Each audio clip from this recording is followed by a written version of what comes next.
Hi guys, this is Brittany Powers and we are going to be discussing modeling ethical behavior.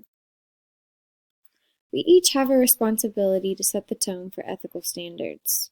We can do this by choosing an ethical framework for ourselves. That kind of looks like deciding which virtues you can commit to in every situation.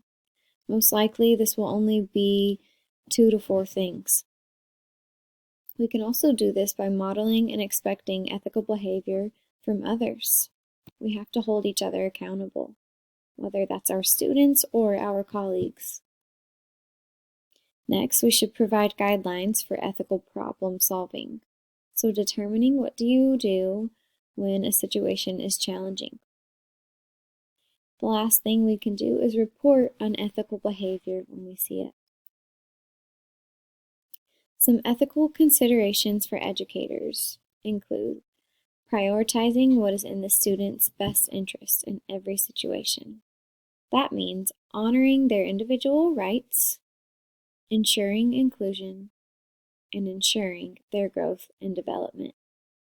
All of our decisions should be made with these 3 things in mind. If our decisions do not align with one of these factors, then we need to check ourselves. Some ethical frameworks that can be used include utilitarianism.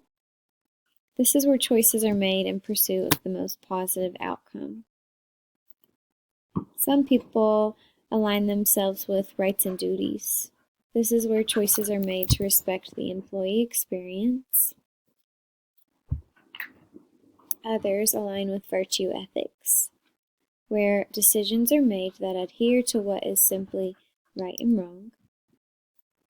And others align themselves with fairness. So they want to ensure consistency and they want to make sure that everyone is treated exactly the same. Here are some decision-making strategies. So when you are involved in a situation where ethical decision-making is necessary, first, you must define the problem.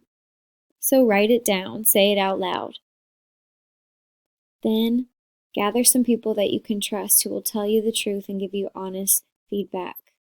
Consult with them about the situation.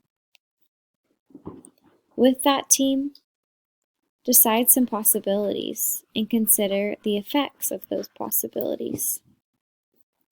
Consider how others will be impacted by your possible decisions. After you have considered these factors, make a decision and implement it, and monitor its progress. The PLUS ethical decision-making model is useful in situations where it is important to hold to your ethics. Consider solutions in light of what are the policies and procedures.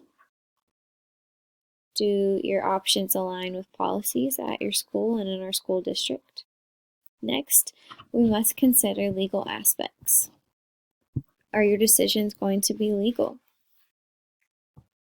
Next, you must consider what is universally accepted as being right and wrong. Some examples include being honest, being fair. And last, you must consider yourself. Do you feel okay with this decision? Does it align with your own personal beliefs of what is right and wrong? Next, let's consider the ethical standards being utilized in our district.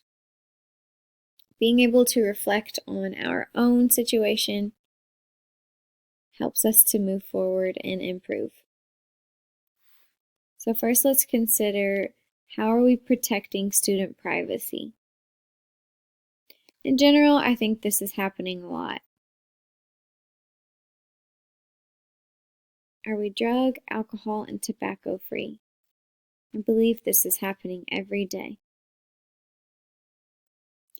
The reporting of abuse is happening only a little, simply because there aren't many instances in our district compared to some others. Communicating respectfully to all is happening a lot. Being professional on social networking is happening a lot, although it could happen more. And providing discipline that is fair and safe is happening a lot. Thanks for watching.